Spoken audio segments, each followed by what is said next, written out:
yang sudah memberikan kami waktu untuk mempresentasikan tugas besar kami untuk mata kuliah di formasi dan proses pembentukan. Dengan judul Pengaruh Austenisasi dan Metode Forging pada Sifat Mekanik Baja MIL-A 12560 atau IC 4340.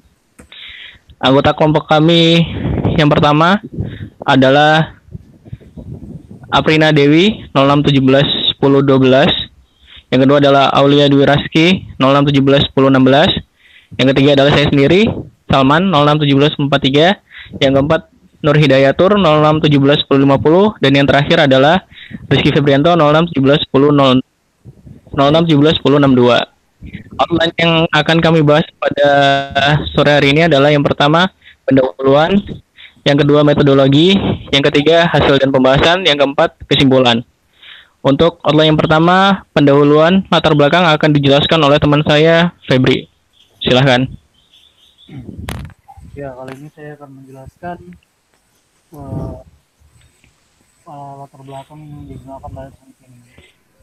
Jadi pada penelitian ini digunakan material baja IC 4340. Nah, baja IC 4340 ini merupakan baja paduan rendah. Kenapa bisa disebut paduan rendah? Karena paduannya itu kurang dari 5%. Tapi setiap unsur paduan yang berada pada baja tersebut memiliki pengaruh pada tingkat berat bajanya. Baja IC 4340 merupakan baja yang umum digunakan pada aplikasi komponen-komponen mesin. Nah, salah satu contohnya yaitu connecting rod. Next.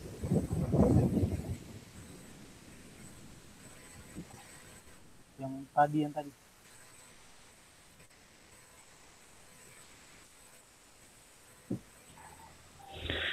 Untuk tujuan dari kami adalah yang pertama untuk mengetahui pengaruh proses variasi temperatur austenisasi terhadap sifat mekanik connecting rod dengan proses forging. Dan yang kedua adalah mengetahui pengaruh variasi beban forging 175 dan 50 ton terhadap kekuatan dari connecting rod. Next. Adapun metodologi yang dilakukan, pertama melakukan preparasi di mana ingot dari baja latrit dimodifikasi dengan baja IC 4340 yang dimasukkan ke dalam tungku induksi listrik. Kemudian ingot berukuran 5 x 5 x 10 cm di forging dengan temperatur 1200, 1800 dan di forging dengan beban 175 dan 50 ton hingga dimensi ingot berkurang menjadi 12 kali 6 kali 2 cm. Selanjutnya spesimen diaustenisasi dengan temperatur 1050 derajat Celcius selama 1 jam. Di mana prosesnya itu juga disertai perlakuan quenching dengan minyak yang diberi waktu penahanan selama 1 jam. Selanjutnya, uji komposisi kimia spesimen dengan alat OES. Next. Kemudian dilakukan pengujian kekerasan Rockwell. Selanjutnya, spesimen dipoles dan dietsa menggunakan reagen Kelling. Kemudian, pengujian mikrostruktur menggunakan SEM. Selanjutnya, karbida diidentifikasi dengan menggunakan IDS atau energi dispersif X-ray spektroskopi. Next.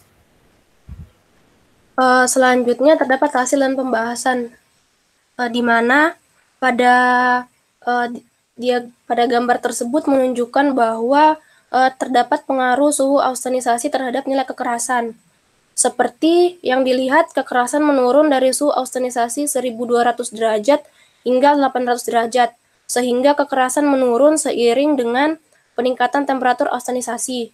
Dan juga dapat dilihat bahwa kekerasan tertinggi baja IC 4340 terdapat 205 hardness Brinell, yaitu pada temperatur 800 derajat Celcius.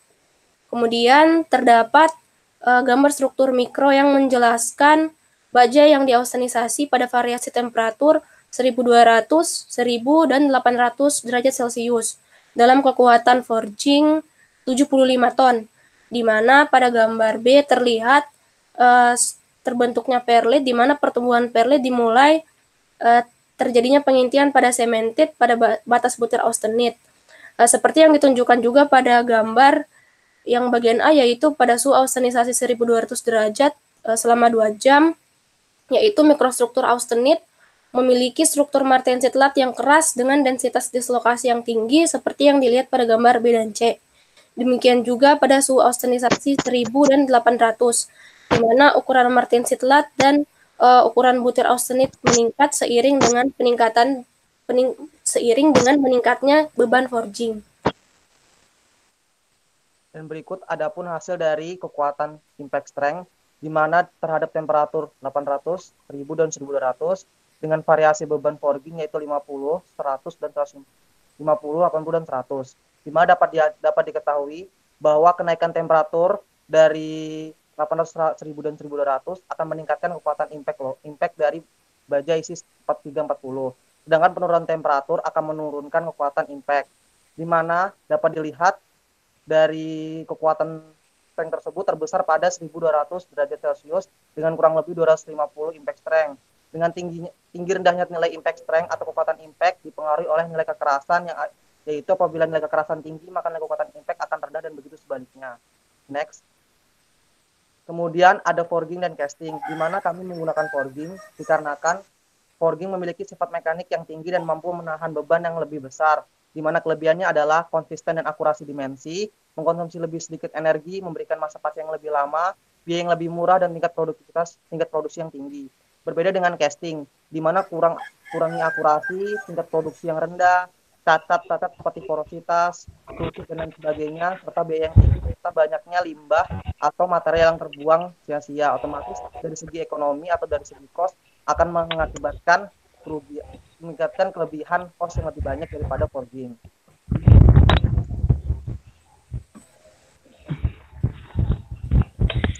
Kesimpulan yang didapat adalah yang pertama, temperatur austenisasi dapat sangat mempengaruhi kekerasan dan struktur mikro baja mil A 12560 IC 4340 yang dimodifikasi. Yang kedua, peningkatan kekuatan forging dapat mempengaruhi kekuatan impact baja mil A 12560 IC 4340 yang dimodifikasi, di mana kekerasan tertinggi diperoleh pada temperatur 800 derajat Celcius. Dan yang ketiga, peningkatan kekuatan forging dari 50 hingga 100 ton dapat mengurangi sifat kekerasan dan kekuatan impact. Next. Saran pengujian tensel dapat dilakukan agar mengetahui pengaruh temperatur austenisasi terhadap kekuatan dari material. Demikian presentasi dari kami. Selanjutnya dilanjut dengan sesi diskusi. Silakan kepada Pak Ade. Oke, terima kasih. Waktu kalian 8 menit 15 detik. Oke. Pas. Pertanyaan saya, ini termasuk hot working atau cold working? Hot work, Pak. Karena forging. Forging, kira-kira ada yang cold work nggak? Jawab, Pak. Jadi untuk yang penelitian yang kita lakukan ini hot working karena ada Kurang keras, Feb, tolong di tes. Oke. Ya, jadi izin menjawab, Pak. Jadi di penelitian ini kita hot working karena ada austenizing-nya di temperatur tadi berapa, 850, 1000 sampai 1200. Oke, karena ada temperatur. Apakah seperti itu pengertian dari hot working?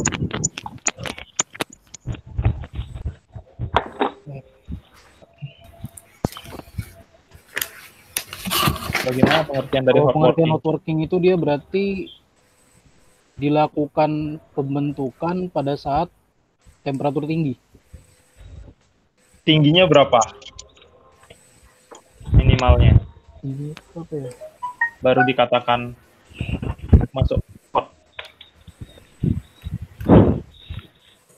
Setahu saya temperatur kritis bukan, Pak? Berapa itu? Temperatur kritis itu yang mana? Kan banyak temperatur kritis. 723 Pak, masuk fase austenit. Oke, ada jawaban yang lain?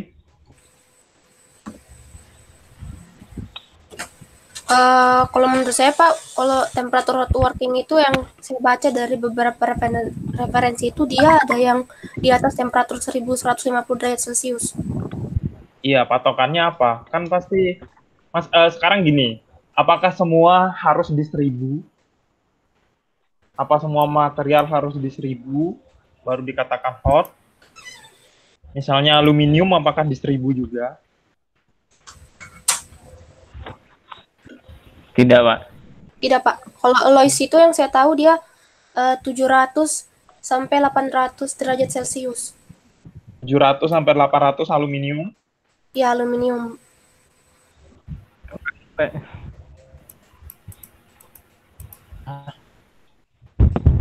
Gimana? Gimana patokannya itu? Kalau dari yang saya dapat Pak, jadi pengerjaan panas itu umumnya dilakukan pada temperatur di atas 0,6 dari temperatur lebur Pak. Oke, itu namanya apa? Temperatur apa biasanya disebutkannya itu? Rekristalisasi bukan? Nah, itu namanya temperatur rekristalisasi. Jadi beragam. Ada yang kalau di Kalister kalau nggak salah 0,3 sampai 0,4 temperatur melting. Tapi ingat, ada harus yang diingat, itu dalam temperatur absolut. Berarti dalam Kelvin. Jadi diubah dulu ke Kelvin, baru dihitung 0,3 sampai 0,4. Kalau di Dieter kalau nggak salah juga sama 0,4 kalau nggak salah. Dan ada sering patokannya 0,5 supaya mudah diingat. Itu 0,5 dari temperatur melting. Nanti di atas itu baru dikatakan hot. Kalau seandainya dia di bawah, itu biasanya dikatakan warm atau cold. Oh. Ya, pengerjaan dingin atau pengerjaan hangat. Itu. Nah, sekarang jadi pertanyaan, kenapa harus temperatur rekristalisasi yang digunakan?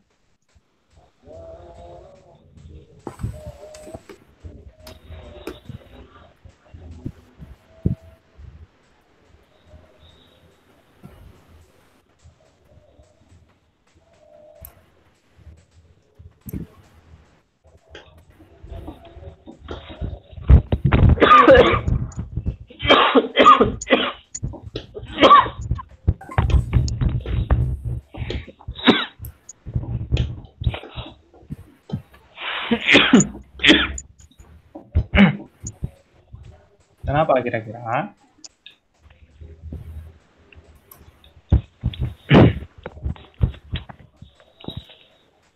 Agar mengalami perubahan struktur, mungkin Pak.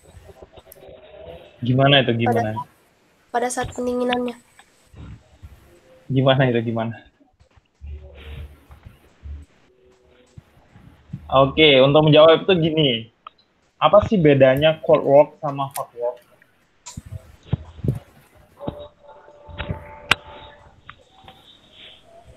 Izin jawab Pak, di temperaturnya Pak. Oke, selain itu.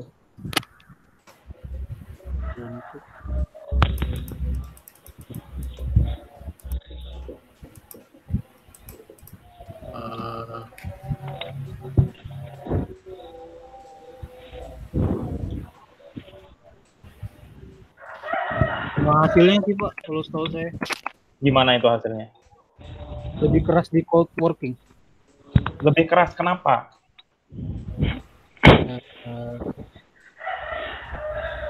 Karena pada saat cold working itu material dideformasi pada temperatur di bawah temperatur kritis sehingga terjadi jadi apa ya namanya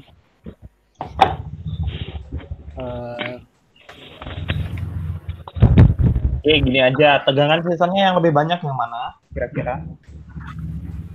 cold work Pak. Oke, cold work ya yang lebih banyak. Nah, itu kenapa? Karena kalian masih ingat yang namanya multiplication of dislokasi. Ini kan sebenarnya proses strength hardening. Ya, ya. Kalian Iya. masih ingat? Nah, multiplication dislokasi, kalian bisa bayangkan itu kan? Nah, strand hardening itu terjadi ketika multiplication of dislokasi itu menumpuk di batas butir, sehingga terjadi tegangan Oh, iya. sisa yang berlebih. Nah, sudah? Nah, kalau seandainya itu prosesnya Sudah, Pak. pada temperatur tinggi, apa yang akan terjadi? Jadi karena adanya energi yang Ada diberikan, stress relief. Ada energi yang diberikan, jadi butirnya itu dapat berubah, Pak. bukan. Jadi yang apa namanya?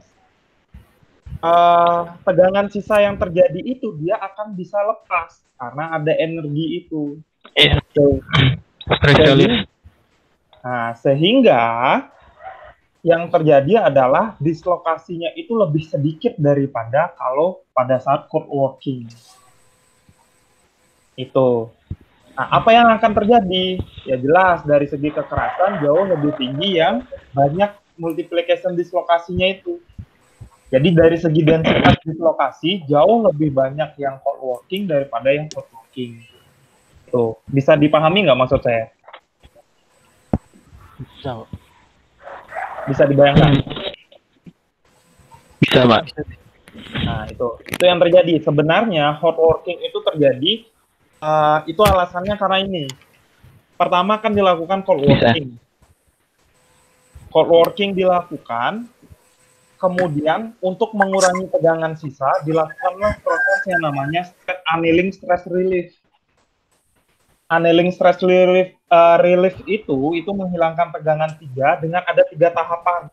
Pertama tahapnya stress release, kemudian ada yang namanya rekristalisasi, kemudian ada yang namanya grain growth. Kalian masih ingat itu? Iya. Nah, Masih, Pak.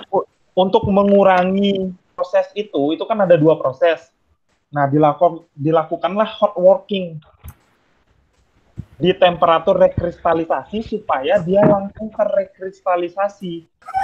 Jadi nanti dari segi butirnya pun itu berbeda, jauh lebih bulat yang hot biasanya daripada yang cold. Kalau yang cold itu dia jauh lebih tipis daripada yang hot. Karena di saat di hot itu sudah ada proses rekristalisasinya. Jadi itu mengurangi prosesnya. Yang cold itu 2, yang hot ini cuma sekali aja langsung. Itu paham nggak? Nah, karena itulah kenapa dipilih temperatur rekristalisasi pada saat pengerjaannya. Baik, Pak. Oke, paham? Paham. Oke. Terus pertanyaan yang kedua, kalian kan ada proses kalau nggak salah di sana ada quenching-nya ya? Iya, Pak. Nah, menurut kalian, kalau seandainya cold work, pengerjaan penempaan dingin lah, cold forging yang dilakukan, kira-kira apakah tahapan prosesnya akan sama seperti yang dilakukan oleh penelitian ini?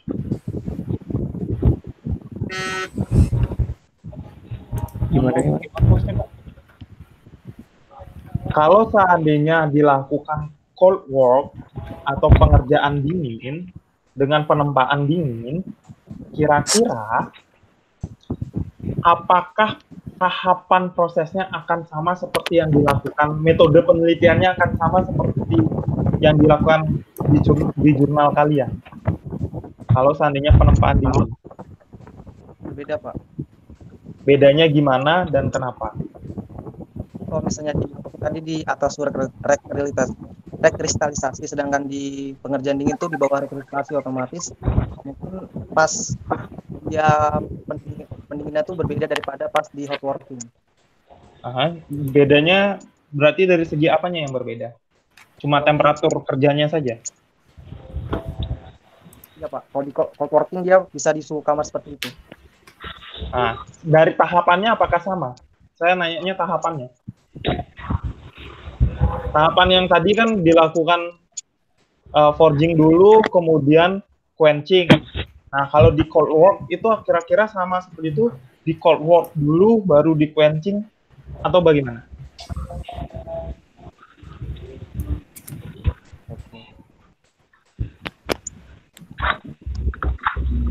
Kalau forging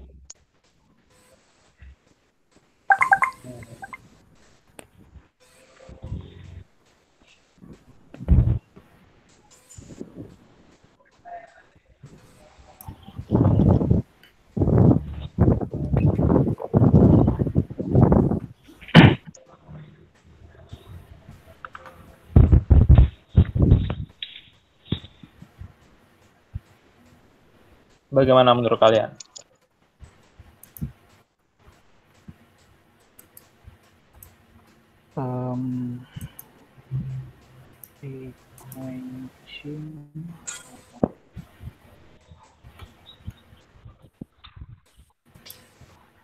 Menurut saya kalau misalkan di co-working enggak sih Pak, agak berbeda. Gimana bedanya gimana?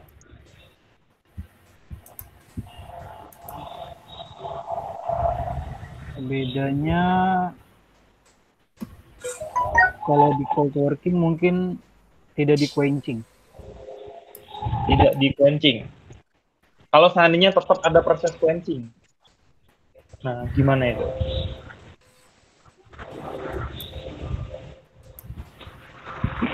Dan kenapa tidak perlu proses quenching? karena tidak berpengaruh, Pak, pada apa struktur mikro dari materialnya itu sendiri. Soalnya dia tidak mengalami kristalisasi itu tadi, Pak. Mungkin juga tidak dibutuhkan tidak terjadi proses pemanasan yang berlebih, Pak. Oke, logikanya gini. Kalian hasil dari cold working tadi, dia tegangan sisanya sedikit atau banyak?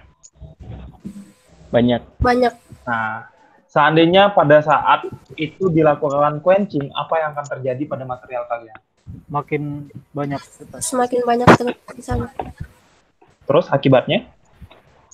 Ya akan mungkin bakal jadi getas dan sebagainya. Ya, Pak. Makin getas. Yang terjadi malah bisa crack. Ya, karena tegangan sisa yang terlalu banyak kemudian langsung diproses quenching, itu efeknya adalah dia akan bisa menjadi lebih retak. Nah, karena itu kalau misalnya ingin tetap ada proses quenching, biasanya ditaruh duluan. Di quenching dulu, tapi harus ada tempernya. Nah, baru dilakukan proses forging. Nah, kenapa harus ada tempernya? Kira-kira? Ya berarti untuk mengurangi sisanya dulu. Ya, karena pada saat proses kalian martensit, fasanya martensit, kalian tempa, itu baja kalian pasti langsung retak kan jadi. Iya, Pak. Nah, itu karena itulah perlu ditempering. Kalau misalnya cold working, kalau ingin tetap mempertahankan adanya quenching ya. Itu. Oke, terus dari kalian ada pertanyaan nggak?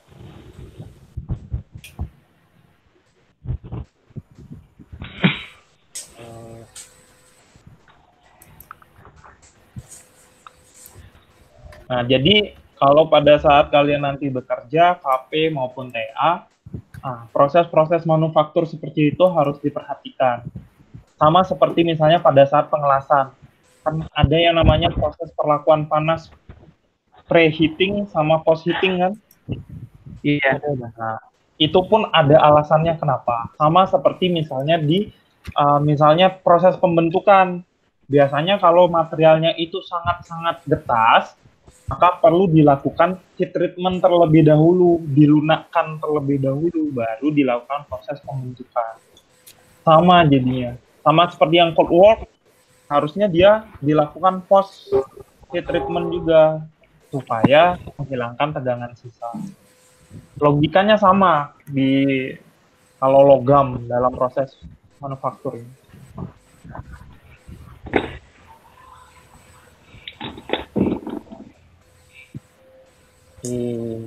Ada pertanyaan?